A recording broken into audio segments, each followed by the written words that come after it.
How's everyone doing today? My name is Brian Holt with Redbrook Therapy, and today I got to talk about suffering. Most people don't realize this, but the majority of the suffering that you endure in this world comes from your imagination. And a lot of people hear that and say, "What? That's not right." And I'm going to tell you that it is. So here's the thing about your brain. It's a lot of fun, and it's not really your friend. It's trying to keep you alive, but it's not going to make you happy. Your brain is meant to make you survive, not to bring you joy or fulfillment. When you think about, let's say, stress, for example, I had a professor who had this idea that stress is not a real thing. And I challenged him on that because I didn't understand what he was saying. But he's saying, you go to pick up a chair or a table, that's objective stress. That chair or table is going to weigh the same regardless of who's picking it up. Now, obviously, there's difference in muscle mass, and I'm not going to go into that. But if you're about to take a test and I'm about to take a test, and for whatever reason, I'm just more anxious, more nervous, a little bit more scared, and you're calm and collected, you see, we're taking the same test with different stress levels. Your brain loves to predict because it wants to know what's going to happen next, and it's trying to keep you safe from danger. The problem is we're not great at predicting a lot of the times. So there is a saying that if you're depressed or angry, it's because you're living in the past. If you're anxious and worried, it's because you're living in the future. Now, true joy, true happiness, all that is happening right now, right this moment. This moment is the only moment that exists for everybody on this planet. But your brain isn't good at living in the moment. It's not. It really isn't. It looks back and says, these are the mistakes we made, or we should have done it this way, or I wish that or it's going over the mistakes that you made or how your life is going. Now, I turned 40 in April, this April, and so this is usually the time when I have a midlife crisis of some sort, or anyone does, and then you start thinking about the past and everything that you should have done or didn't do or wanted to do, or reevaluating your life.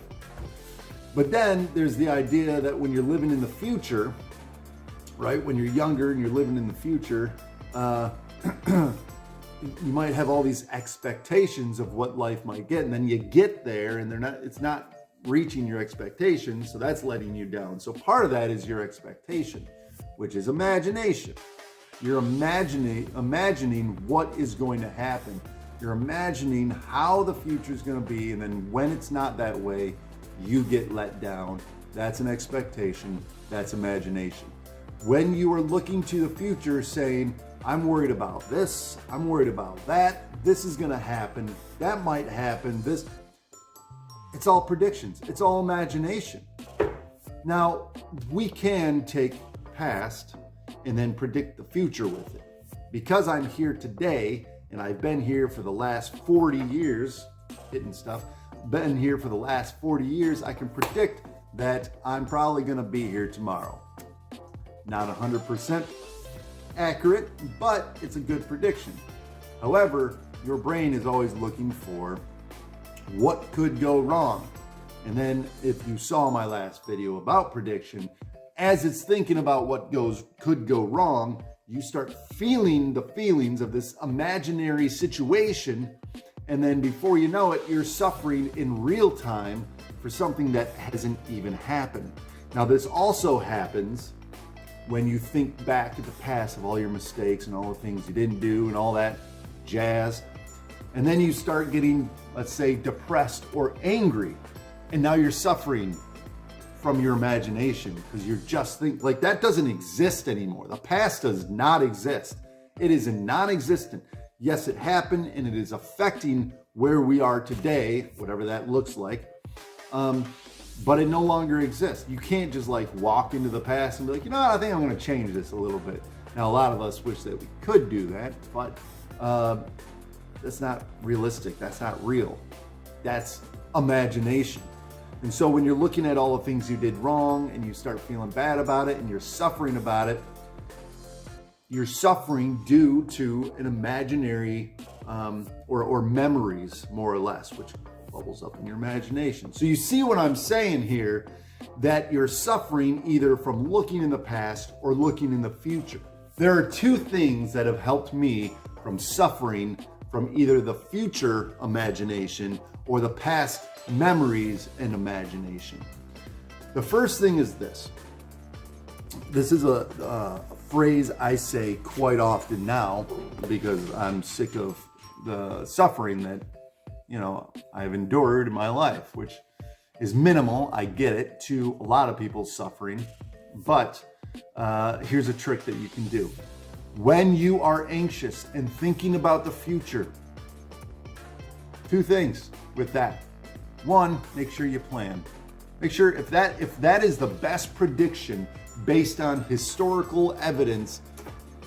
Golly, I just keep punching things. Just so angry all the time.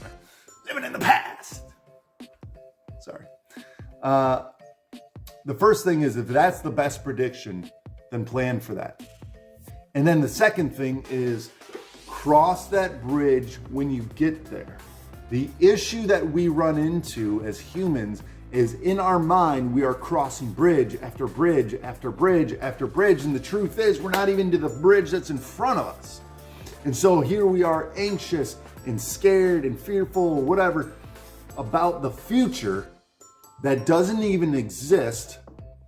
And we're trying to cross all these bridges, but we are not even started our day. Maybe you just woke up, your eyes open up, you start thinking about everything you got to do, and then you get all anxious, and then it's like, today I got this. Okay, calm yourself down, take some deep breaths, and just say, I will cross that bridge when I get there. If you've done your homework and you've planned, good, great, wonderful. The last thing you got to do is cross that bridge when you get there. Repeat that to yourself over and over, every time you're anxious, anytime you are suffering because of future predictions. Now let's go back in time for a moment. What do we do with what happened, right? I think about a lot of mistakes I've made. I'm not proud of it. I'm not even going to share it because whatever, I'm not saying anything about it. But we've all made mistakes.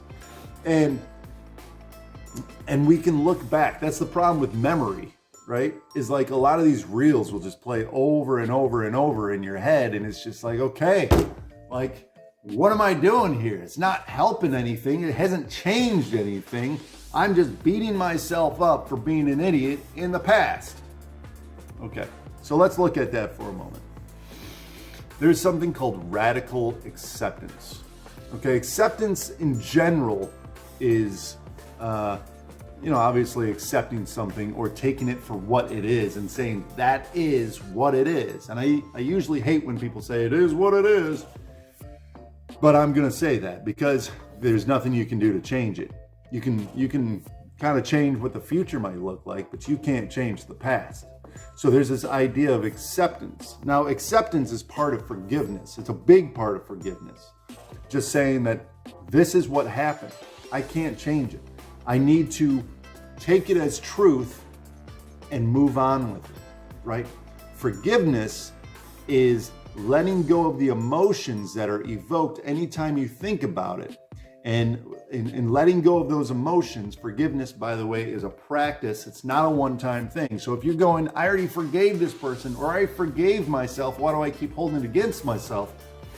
It's because, yeah, you did forgive yourself, but that demon's back, and now you have to continue to forgive. It's a philosophy. It's a way of life. It is not a one-time, one-and-done deal. But accepting that and forgiving yourself or forgiving whoever has hurt you, the last thing that I would say that has helped me is to focus, reframe, and refocus your attention onto the present moment. You accept and forgive. You live in the moment and say, this is where I am. Okay, I'm not in the future. I'm not 3 bridges away. I'm not even at the first bridge. I just got out of bed. Let's walk up to the first bridge and deal with it as it comes. And the moment that your brain starts predicting, because that's what it does, and that's what it enjoys doing, and that's how it's trying to keep you alive, and it's got your best interest in mind, even though it's not making you happy, it's making you upset and scared and anxious and fearful. You look at that and say, I'm going to stay right on this bridge. This is where I am. So you have to continue to refocus your thoughts. With that being said, let me know what you think about that. Please leave a comment below. Hit the thumbs up. Get the algorithm going for me. I'd appreciate it. Until next time, my friends. Until next time.